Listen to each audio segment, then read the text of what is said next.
어느 대학생이 이제 새 학기를 맞이해서 학교에 가가지고 자기가 공부할 내용을 이제 수강 신청을 하게 됐습니다. 근데 별로 들을 만한 게 없었어요. 그래서 뭐 재미있는 게 없을까? 그리고 가만히 들여다보니까 자기 눈에 쏙 들어오는 과목이 있었어요. 이 공부하면 참 재밌겠다. 그 과목이 야생조류학이라고 하는 겁니다. 야생조류학. 그래서 수강 신청을 하고 공부를 했습니다. 그런데 첫 번 강의를 듣고 이 수업이 내가 기대했던 것보다는 재미가 없구나. 그래서 수업을 자주 빼먹게 됐고, 그러다가 시간이 지나서 기말고사 시험을 보게 됐습니다. 그런데 과목은 참 재미없었는데, 공부하는 내용은 재미가 없었는데, 기말고사 시험을 보는데 간단한 문제, 아주 쉬운 문제 5문제가 나왔어요. 5문제는 뭔고 하니, 야생조류학이니까 새 날짐승들에 대해서 공부하는 거니까 그 새의 다리를 그림을 그려놓고 이게 무슨 새냐 이름을 맞추는 거예요. 다리만 쳐다보고 이름을 맞추는 거였어요. 그런데 이 학생은 수업을 매번 빼먹었기 때문에 아무리 그 다리를 쳐다봐도 그 다리가 그 다리 같고 그 새가 그 새인 것 같아요. 그래서 아무리 생각을 해도 답을 쓸 수가 없어가지고 그 시험 문제지에다가 죄송합니다, 그리고서는 시험 문제를 내고서는 나가려고 그러는데 그 교수님이 학생 그리고 부르는 거예요. 아무리 백지 시험이라도 그렇지, 백지 시험지라도 그렇지 이름을 쓰고 나가야 될 것 아니야? 학생 이름이 뭔가? 그리고 교수가 물어보니까 그 학생이 뚜벅뚜벅 교수님한테 걸어오더니 자기 무릎을, 종아리를, 바지가랭이를 걷어 올리는 거예요. 선생님, 제 다리를 보고 제 이름을 맞춰보세요.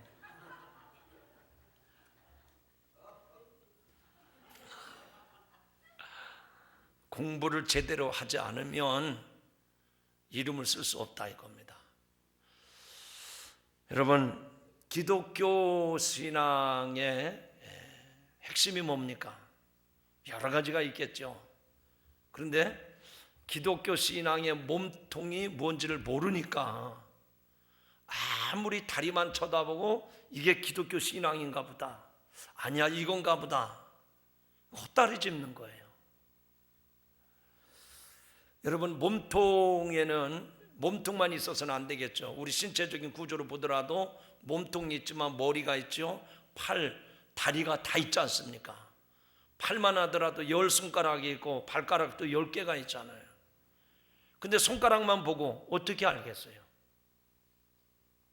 오늘 점심 먹고 한번 해볼까요? 사람들 손가락 다 내놓고 이 손가락이 누구 손가락인지 모릅니다. 몸의 일부분만 보고서는 그 사람이 누구인지 맞출 수가 없는 거예요. 중요한 거는 몸통을 알아야 됩니다. 저렇게 몸이 좀 넉넉한 거 보니까 아무개로구나, 호쭉한 거 보니까 아무개 같다. 이 몸통을 알아야 누군지를 알아볼 수가 있는 것입니다. 기독교의 몸통은 무엇일까요? 어떤 사람은 사랑이다, 용서다, 기도다, 헌신이다, 봉사다, 충성이다, 여러 가지 얘기를 합니다. 그러나 기독교 신앙에 정말 우리 신체의 머리가 가장 중요한 것처럼 기독교 신앙의 몸통, 머리가 되는 부분이 뭘까? 오늘 말씀에 나오는 것처럼 회개라고 하는 것이 기독교 신앙의 몸통인 줄로 믿습니다. 한번 따라합시다. 기독교 신앙의 몸통과 머리가 되는 부분은 회개입니다. 여러분들이 이 말씀을 들어보면 기독교 신앙의 핵심은 사랑 아닌가? 기독교 신앙의 몸통은 믿음 아닌가? 아니, 교회 다니면 구원받는다는데 기독교 신앙의 핵심이 구원 아닌가? 물론 그런 일면도 없지 않아 있습니다. 그러나 정말 따지고 보면 기독교 신앙의 몸통과 헤드, 이 머리 부분이 되는 게 뭘까? 회개라고 하는 것입니다. 세례 요한도 누가복음 3장 3절에 보면 참 입을 열어서 전파한 설교 제목이 회개였습니다. 사도 베드로도 많은 사람들 앞에 첫 번 설교한 것이 사도행전 2장에 나오는데, 너희가 회개하여 예수 그리스도의 이름으로 세례를 받고 죄 사함을 받으라. 그 설교에 많은 사람들이 찔림을 받고 주님 앞에 돌아오는데 하루에 3,000명 5,000명씩 회개하고 돌아오게 했습니다. 예수님도 첫 번째 설교의 제목은 회개하라, 천국이 가까웠느니라. 이런 사도들의 그리고 예수님의 말씀을 종합해 보면 기독교 신앙의 핵심은 사랑이요, 구원이요, 헌신이요, 봉사요, 충성이 아니라 회개라고 하는 사실을 분명히 알 수가 있습니다. 그리스도인이 된다는 게 뭡니까? 여러분, 성도가 된다는 게 뭡니까? 교회 나와서 등록카드에 써가지고 교회에 등록하면, 교회에 입교하면 그리스도인이 되는 겁니까? 아닙니다. 등록했다고 그리스도인이 되는 게 아닙니다. 교회를 다닌다고 교인이 되는 게 아닙니다. 정말 그리스도인이 되는 것은 회개의 관문을 통과해야 될 줄로 믿습니다. 그런데 많은 교회와 많은 성도들이 이 기독교 신앙의 입문, 아니 기독교 신앙의 핵심이요, 몸통이요, 헤드와 같은 부분이 이 회개를 등한히 하고 소홀히 하고 잘못 이해를 했기 때문에 우리는 반쪽 신앙생활을 하는 거예요. 오늘 이 아침에 기독교 신앙의 몸통인 회개가 무엇인지 제대로 알아야 저와 여러분의 구원이 온전한 구원이 됨을 믿으시기 바랍니다. 첫 번째로 우리가 기억해야 될 것은 뭐냐 하면, 회개에 대해서 잘못 알고 있다, 회개에 대해서 잘못 오해를 하고 있다, 그 얘기입니다. 회개는 부흥회 때만 부흥 강사가 와서 막 회개하라 그러니까 그때 뭐 가슴을 치고 눈물을 흘리면서 어릴 적부터 지금까지 지나온 죄들에 대해서 추억을 하고, 그래서 내가 잘못했구나 추억하는 정도의 회개가 아니라는 거죠. 정말 기독교 신앙의 본질이 되는 회개가 무엇일까? 이 회개에 대해서 저와 여러분이 다시 한번 구체적으로 회개가 무엇인지를 짚어보고, 그래서 기독교 신앙의 온전한 믿음을 이루어가는 여러분들이 되시기를 주의 이름으로 축원합니다. 오늘 본문 8절 말씀 가운데 보니까 아브라함이 우리 조상이라 말하지 말라, 내가 너에게 이르노니 하나님이 이 돌들로도 아브라함의 자손이 되게 하시리라 라고 세례 요한이 외치고 있습니다. 여러분, 그 당시 사도 바울이 유대인들에게 이 말씀을 하고 있다고 하는 것은 의미심장한 얘기입니다. 당신들이 생각하건대 아브라함이 우리 조상이라고 생각하는데 천부당 만부당한 소리다. 하나님은 이 땅바닥에 있는 돌덩이 가지고도 아브라함의 자손임을 만들 수 있다. 그러니 당신들의 조상이 아브라함이라고 생각하지 말아라, 착각하지 말아라, 그렇게 말씀을 하는 거예요. 그 당시 유대인들은 하나님의 택한 백성, 선민 사상이 투철했습니다. 그래서 그들은 회개하지 않아도 아브라함의 자손이라는 이유만으로 구원받고 천국에 갈 수 있다고 그렇게 믿었던 거예요. 그렇게 굳게 믿고 있는 유대인들에게 세례 요한은 어림도 없는 소리, 착각하지 말라고 말을 합니다.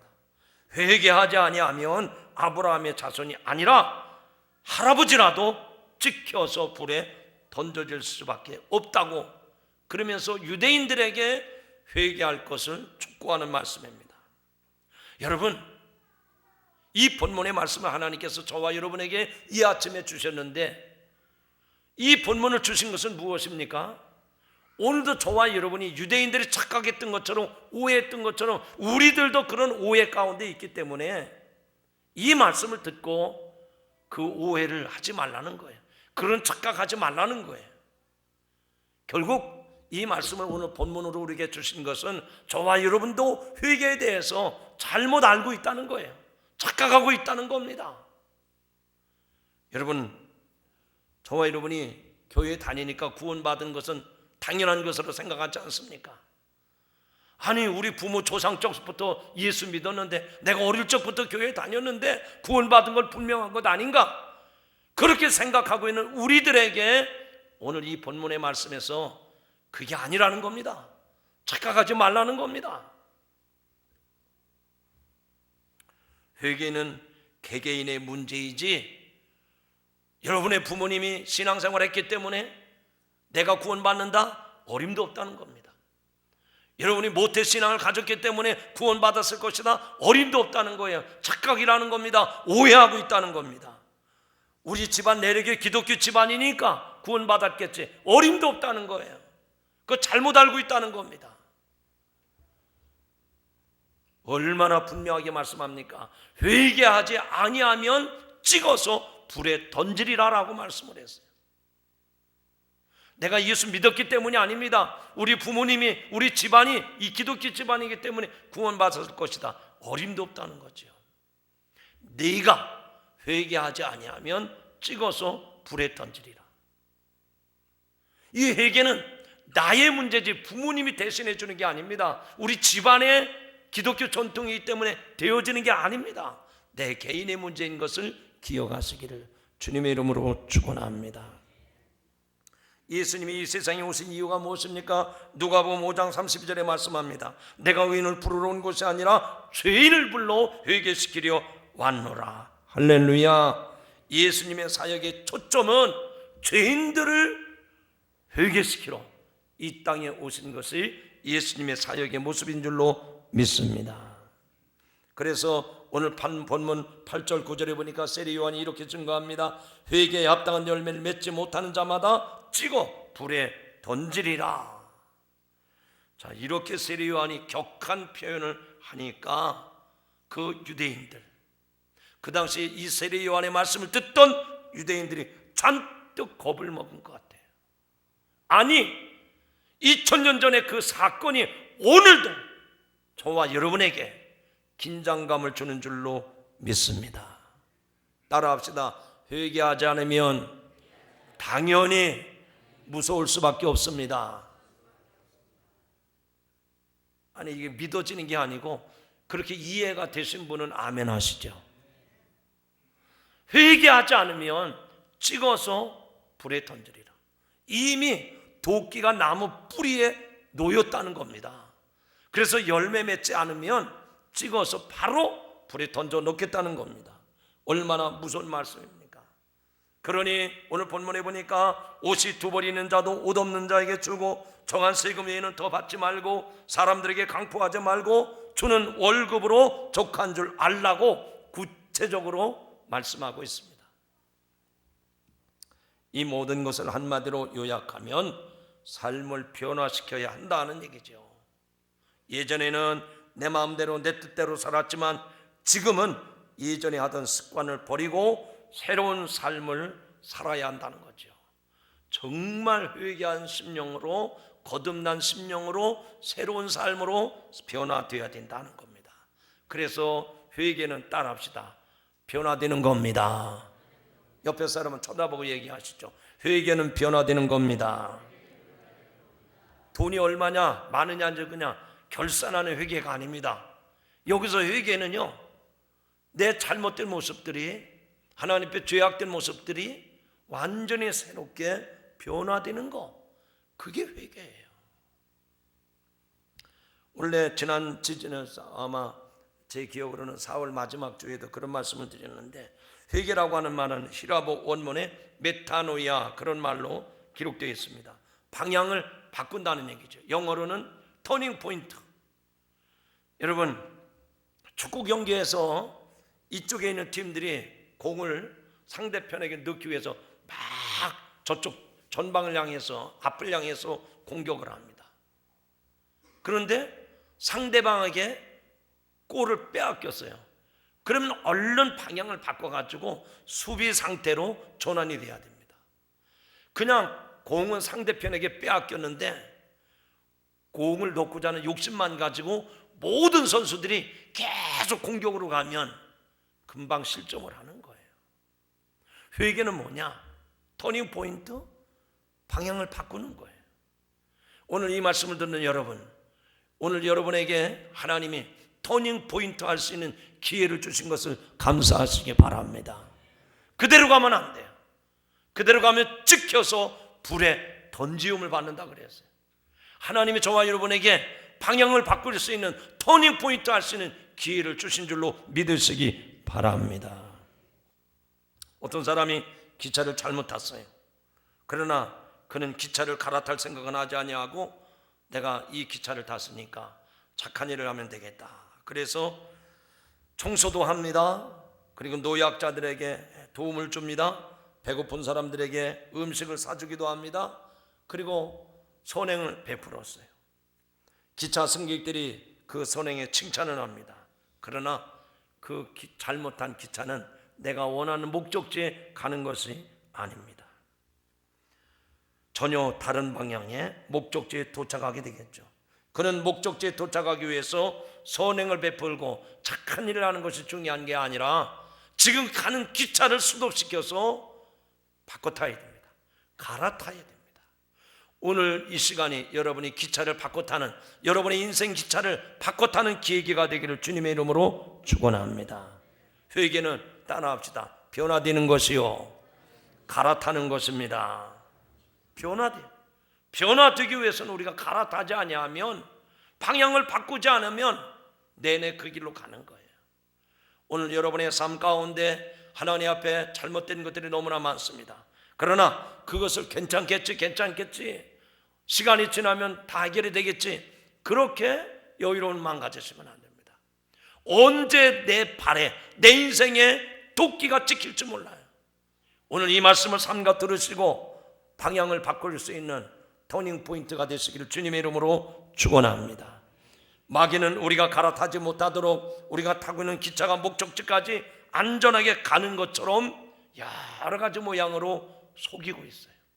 그런데도 바깥 창을 쳐다보면서 풍경이 아름답다, 여행이 즐겁다, 기분이 좋다 이러면서 유유낙낙 즐거움을 노래할 때가 아니란 말이죠. 다시 한번 오늘의 이 말씀을 들으면서 내가 지금 방향을 바꿔야 되는데, 잘못된 방향으로 가고 있는데 내가 다음 정거장에서 바꿔야 되는데, 그런 도전, 그런 변화가 여러분에게 있기를 주님의 이름으로 축원합니다. 제가 얘기하니까 목사님이 얘기하는 건 늘 그 얘기가 그 얘기인 것 같아. 그렇게 인식이 돼 있어서 별로 여러분에게 감동이 안 오는 것 같아. 옆에 사람한테 한번 물어보세요. 뭐라고 물어보면 좋을까요? 한번 이렇게 물어보시죠. 당신이 갈아타야 할, 그냥 지나갑시다. 자존심 상해서 여러분들이 설교의 은혜를 받아야 되는데 옆에 아무개 집사가 말하니까 집사 주제에 권사한테 잔소리한다고 그럴 것 같아가지고 말 시키면 안 될 것 같아요. 그러나 중요한 거는 하나님이 여러분에게 방향을 바꿀 수 있는 기회를 주신 거예요. 오늘이 그 시점입니다. 이 기회를 놓치면 영원히 나한테 그 기회가 돌아오지 못할지도 몰라요. 첫 번째 분명한 건 회개에 대해서 우리들이 잘못 알고 있었다는 겁니다. 눈물 한 번 흘리는 것으로 감정적인 서러움, 감정적인 애통하는 마음, 그게 회개가 아니라는 거예요.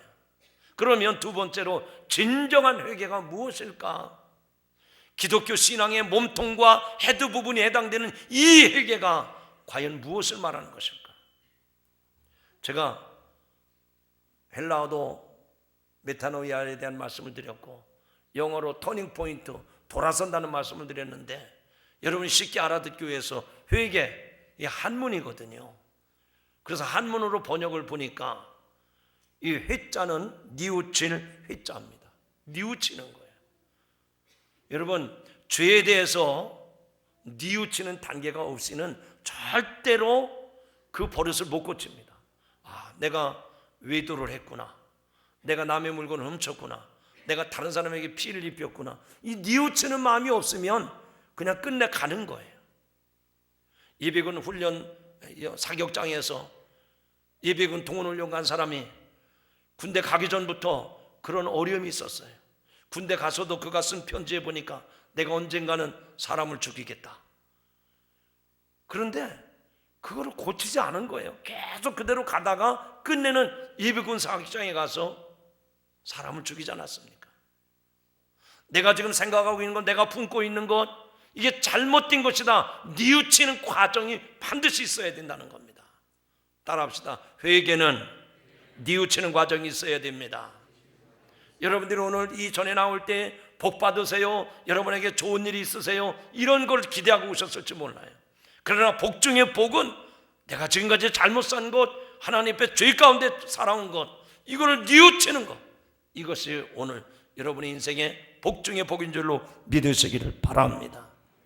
회개할 때 회자는 무슨 회자라고요? 뉘우치는 회개입니다. 뉘우치는.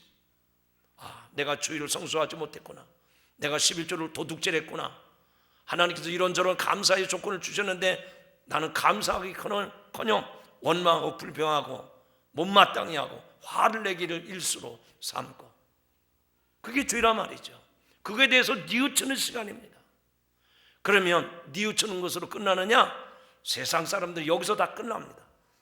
내가 생각을 해보니까 정말 잘못했구나, 여기서 머무르는 게 세상의 회개입니다. 그러나 기독교의 회개는 마음으로 뉘우치는 것이 아니라 회개까지 가야 돼요. 회자로만 끝나는 게 아니라 개까지 가야 됩니다. 옆 사람한테 물어보세요. 어디까지 가라고요? 개까지 가는 거예요. 개는 고칠 개입니다. 고칠 개. 뉘우치는 것으로만 끝나는 게 아닙니다. 내가 잘못했구나, 남편에게, 아내에게, 교회에게, 하나님 앞에 내가 잘못했구나, 그냥 막연하게 감성적으로만 뉘우치는 게 아니라 뉘우쳤으면 거기서부터 고치는 거예요. 거기서부터 변화가 일어나야 됩니다. 거기서부터 방향전환이 일어나야 돼요. 이게 진정한 회개인 줄로 믿습니다. 한문으로 회개, 뉘우칠 회, 고칠 개. 뉘우쳐서 고치는 게 회개란 말이죠. 따라합시다. 뉘우치고 고쳐야 됩니다. 이렇게 한번 얘기하세요. 옆 사람을 쳐다보면서 제발 고칩시다. 기분이 나빠요? 아직도 못 고치고 있잖아요. 죄송한 얘기지만 무덤에 갈 때까지 이거 못 고치는 사람이 있어요. 하나님께서 저와 여러분에게 회개할 수 있는 기회를 여러 번 주셨는데, 때로는 물질의 어려움이 옵니다. 때로는 건강의 어려움이 옵니다. 때로는 인간관계가 무너집니다. 그런데 그런 과정을 통해서 하나님이 나라와 이건 회개하라고 하는구나, 그걸 깨달아야 되는데 얼마나 오만불선하고 교만한지 무덤 문턱에 갈 때까지도 못 깨닫는 거예요. 그게 뭡니까? 도끼가 이 나무의 뿌리에 찍힌 거예요. 더 이상 살아날 수가 없어. 더 이상 열매 맺을 수가 없다고 얘기합니다. 오늘이 하나님께서 저와 여러분에게 회개할 수 있는 절호의 기회를 주신 줄로 믿고 감사하시기를 바랍니다. 자, 회개가 어떤 것인지 알았어요. 지금까지 잘못 알고 있었는데 회개는 뉘우치고 고치는 거구나, 이제 방향을 바꾸는 거는구나. 그렇다면 어떻게 바꾸시겠습니까? 오늘 본문 이하에 나오는 말씀에 보니까 세 가지로 그 얘기를 하고 있습니다. 먼저 11절에 보니까 옷 두 벌 있는 자는 옷 없는 자에게 나눠줄 것이요, 먹을 것이 있는 자도 그렇게 할 것이니라. 이게 무슨 모습입니까? 따라하시죠. 나누는 삶을 살아라. 네, 좀 크게 합시다. 나누는 삶을 살라. 회개에 합당한 열매 가운데 하나가 바로 나누는 삶을 살아라는 겁니다. 나누지 못한 것을 회개하시길 바랍니다. 할 수만 있으면 서로 나누어야 됩니다. 작은 나눔이 있을 때 참된 이웃이 되는 거예요. 오늘 여러분에게 네팔 긴급 구원금을 하자고 했습니다. 여러분, 그분들이 지진이 2번씩이나 일어나가지고 가족을 잃고 자녀를 잃고 다 폐허가 됐어요. 그 나라가 미신이 얼마나 많은지 먹는 음식에도 신이 있다고 믿는 사람들입니다. 이럴 때에 우리가 도움의 손길을 펼친다면 사는 길이 어디에 있는지 저들은 분명히 깨달을 것입니다. 이런 기회를 통해서 나눌 수 있는, 그래서 저와 여러분의 진정한 회개가 나눔을 통해서 이루어지기를 주님의 이름으로 축원합니다.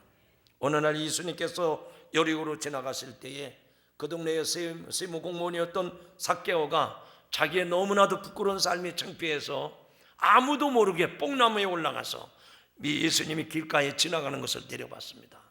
아무도 몰랐는데 예수님은 뽕나무에 올라가 있던 삭개오를 주목해서 삭개오야 내려오라, 내가 오늘 내 집에 유하여야 하겠다. 그때 즉시 삭개오는 내 부끄러움을, 내 죄된 생활을 예수님은 아시는구나. 그리고 시키지도 않았는데 삭개오가 이런 고백을 합니다. 내 소유의 절반을 가난한 자들에게 주겠사오며 만일 네 것을 토색한 일이 있으면 4배나 갚겠나이다. 할렐루야. 진정한 회개는 뭐라고요? 나누는 거예요. 진정한 회개는 나누는 겁니다. 지금까지는 내 것 취하고 내 것 삶고 그렇게 살아왔는데 진정한 회개는 이 세리처럼 나누는 거예요. 베푸는 거예요. 여러분에게 이러한 회개가 임하시기를 주님의 이름으로 축원합니다. 어느 날 동물 이야기하는 겁니다.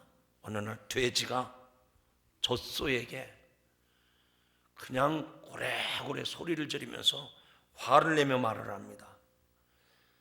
야 젖소야, 어째서 사람들은 소를 착하게만 말하고 우리 같은 돼지들에게 욕심쟁이로만 말하는 거냐.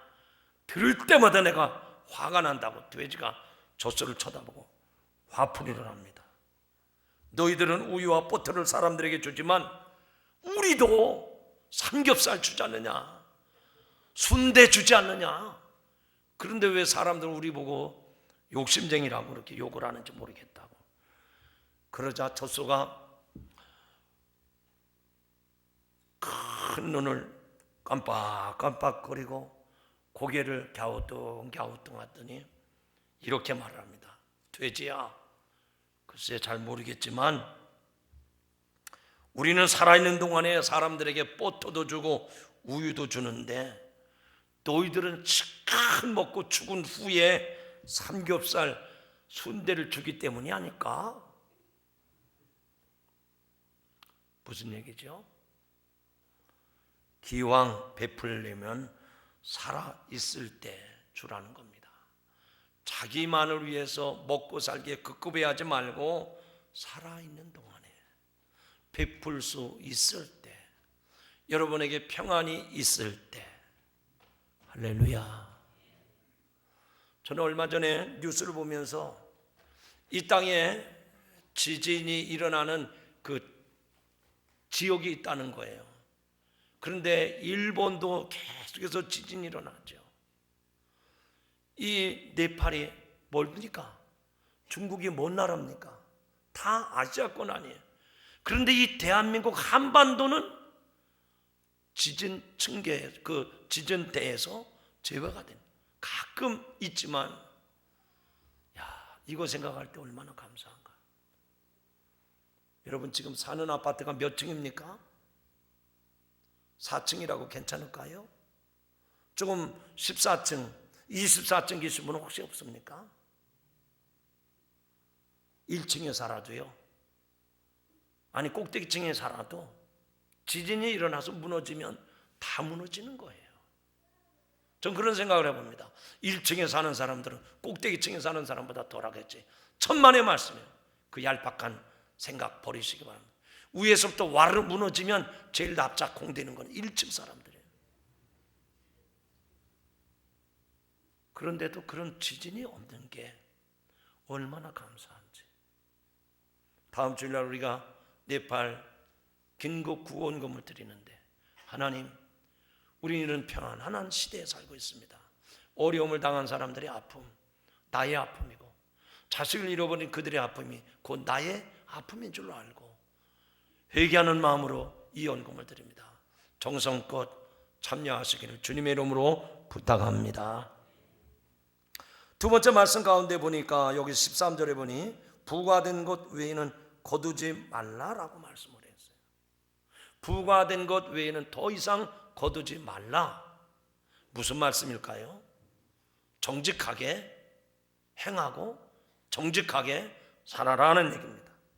부정과 불의를 행하지 말라는 말씀이죠. 지위를 남용해서 사리사욕을 채우기 위해 부정직한 방법으로 과세하지 말라는 얘기입니다. 법대로 하라는 겁니다. 하나님과 사람 앞에서 우리는 정직해야 됩니다. 정직의 열매를 맺어야 되는 겁니다. 물리적인 힘을 이용해서 남의 것을 거두어 들이는 것은 빼앗는 것과 같아요. 강도짓하는 것과 같은 겁니다. 몇 년 전에 3.1운동에 관한 일본 헌병대 일지가 발견이 됐어요. 그 헌병대 일지를 보면서 저는 큰 감동을 받았습니다. 일본 헌병 대장이 이렇게 부하에게 지시를 내립니다. 이번 폭동은 조선의 야소교인들이 주동해서 생긴 일이니 주동자를 색출해서 예수 믿는다면 무조건 잡아들이라. 그러자 그 부하가, 대장님, 만약에 그들이 믿으면서 안 믿는다고 거짓말하면 어떡합니까? 그랬더니 헌병 대장이 하는 말, 조선 야소교인들은 거짓말을 하지 않는다. 우리나라에 그렇게 얘기를 합니다. 여러분, 여기 야소교인들은 그 당시에 기독교인들을 야소교인으로 불렀어요. 우리나라의 초기 기독교인들은 정말 바보스러울 정도로 정직했어요. 하나님을 믿지 않는다면, 하나님을 믿지 않는 일본 헌병 대장까지도 교인들의 정직한 삶을 인정했다는 얘기입니다. 오늘날 우리들은 어떻습니까? 교회 오는데도 뭐가 부끄럽습니까? 성경책을 가슴에 자랑스럽게 품고 와야 되는데 뒷주머니다 집어넣고, 사람들 앞에서 내가 예수 믿는 그리스도인입니다, 얼마나 자랑스러운 얘기예요. 어디 가세요? 저 읍내 장에 갑니다. 교회 가는 게 부끄러워서 장에 간다고 얘기합니까? 우리 자신이 하나님 앞에서 얼마나 부정직한 사람인지, 얼마나 자신의 양심을 속이는지 반증해주는 이야기들입니다. 요즘 청와대가 고민에 빠졌습니다. 총리가 낙마한 다음에 총리 인선 작업을 하는데 난항을 겪고 있다고 합니다. 왜 그렇죠? 국민들이 바라는 이 눈높이를 맞추지 못하는 거예요. 국민들이 요구하는 그 도덕성에 합당한 총리가 될 만한 사람이 없기 때문에 이 사람도 안 된다는 거예요. 저는 세상 사람들을 탓하고 싶지 않습니다. 오늘 우리 그리스도인들이 정직하지 못한 삶에 대해서 사회의 비판에 정말 무섭습니다. 칭찬과 존경보다는 비난과 냉대가 주류를 이루고 있습니다. 정말 그리스도인으로서 정체성을 드러내야 할 때임에도 불구하고 세상 사람들에게 욕을 먹고 비난의 대상이 된다고 하는 것은 우리가 지금 잘못 살고 있다는 거죠. 참된 회개를 하지 못하고 있다는 반증입니다. 정직한 삶, 이것이 회개의 참모습입니다. 또 오늘 말씀 가운데 14절에 보니까 군병들이 우리는 무엇을 하리이까 하며 이르되 사람에게서 강탈하지 말며 거짓으로 고발하지 말고 받는 급료를 족한 줄로 알라 하니라 라고 말씀을 합니다. 여러분, 군인들이 우리는 그럼 무엇을 하리이까? 사람들에게 강탈하지 말아라, 사람들에게 거짓말하지 말아라, 받는 월급을 족한 줄로 알라. 이게 무슨 얘기죠? 자족하는 삶이 참으로 회개한 사람의 참모습인 줄로 믿습니다. 따라합시다. 회개한 사람은 자족하는 삶입니다. 여러분, 지금 여러분 만족합니까? 만족합니까? 대부분의 사람들은 못마땅해요. 이 남편에 대해서도 못마땅합니다. 이 마누라도 못마땅해요. 자식들이라고 하나같이 속썩이는 자식들. 교회도 다른 교회는 이렇게 오케스트라도 있고 커피숍도 있고 뭐 카페북도 있고 못마땅. 오늘 모든 사람들의 불만은 만족하지 못하는 데서 오는 거예요. 그것은 한마디로 말해서 내가 회개하는 삶이 없기 때문에 만족하지 못하다는 얘기죠. 여기 군병들에게 우리가 무엇을 하리까? 그때 세례 요한은 이런 일들을 하라고 말씀을 합니다. 바꿔 말하면 신분을 남용해서 부를 착취하지 말라는 것이죠. 당시 군인들은 힘없는 사람들을 윽박질러서 자기의 주머니를 채웠던 일들이 비일비재했습니다. 더 많이 가지려고 협박하거나 빼앗지 말라는 겁니다. 즉 지나친 욕망에 사로잡히지 말라는 거죠. 자족하면서 살아라, 그 얘기입니다. 철학자 키엘케고르가 한 말입니다. 철 따라 이동하는 오리 아시죠? 철 따라 이동하는 이 오리의 인생을 비유한 적이 있습니다. 혹한을 피해서 오리는 따뜻한 남쪽으로 이동하는 철새입니다. 그 이동 준비를 위해서 오리들은 늦은 가을 저녁 농장에 모여서 곡식으로 배를 불리며 곧 펼쳐질 대이동을 위해서 힘을 비축합니다. 많이 먹어요. 힘이 이제 출발 시간이 다가왔습니다. 그런데 곡식에 맛이 들린 오리 한 마리가 개걸스럽게 먹으면서 말을 합니다. 아직 맛있는 곡식들이 많이 남아 있으니 조금 더 먹고 내가 뒤따라갈 테야. 동료들은 이미 떠나기 시작했지만 살찐 오리는 하루만 더 이렇게 지체하다가 어느 날 눈보라가 천지를 뒤덮고 맙니다. 아차 싶은 생각에 오리는 길을 떠나기 위해서 두 날개를 버덕거리면서 비상을 시도해보지만 불행하게도 날지 못합니다. 왜 그럴까요? 너무 많이 처먹었기 때문입니다. 오리는 결국 한 번도 날아보지 못하고 그 혹한에 얼어 죽고 말았습니다. 자족하지 못한 결과입니다. 여러분, 도끼가 나무 뿌리에 찍히는 이유는 무엇일까요? 자족하지 못하기 때문에 그런 겁니다.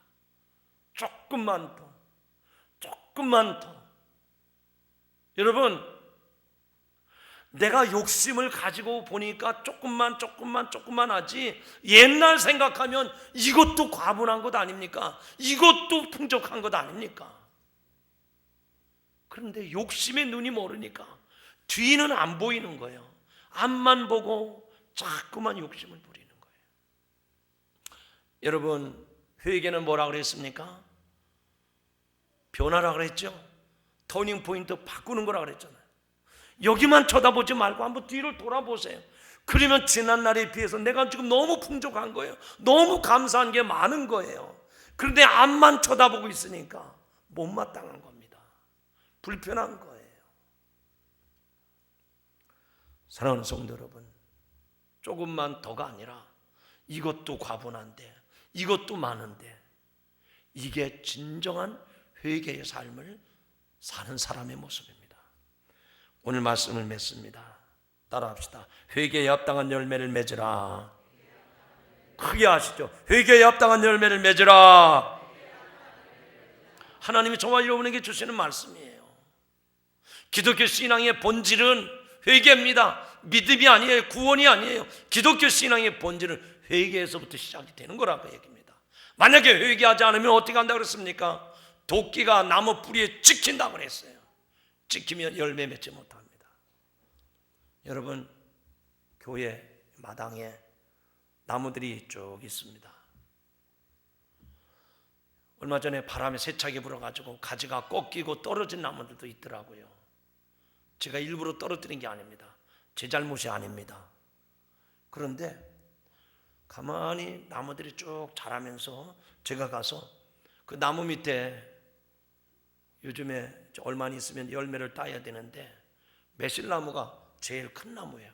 가지도 많이 뻗어 있습니다. 그래서 아무리 돌아봐도 가지마다 제가 아래서부터 위까지 샅샅이 조사를 합니다. 몇 개가 달렸나 보니까 하나도 안 달렸어요. 어떻게 했겠습니까? 내버려두지 않죠. 잘못된 가지는 다 인정사정 없이 전지가해가지고 잘라냅니다. 여러분, 포도나무도 마찬가지입니다. 열매 맺지 않는 건 다 잘라버립니다. 우리 인생에 하나님이 농부가 되시는데 내 인생에 열매를 맺지 못하면 회개에 합당한 열매를 맺지 못하면 이미 도끼가 나무 뿌리에 놓여 있으니 여차하면 그 도끼를 들어서 찍히는 거예요. 오늘 무거운 말씀드려서 죄송합니다. 그러나 이것이 기독교 신앙의 본질이에요. 기독교 신앙의 몸통입니다. 이걸 우리는 간과하고 오직 축복, 오직 구원 아니라니까요. 회개에 합당한 열매를 맺는 여러분들이 되시기를 주님의 이름으로 축원합니다. 나누는 삶을 사시기 바랍니다. 하나님 앞에 정직한 삶을 사시기 바랍니다. 내게 지금 주어진 것에 대해서 자족하며 만족하며 감사하시기를 주님의 이름으로 축원합니다.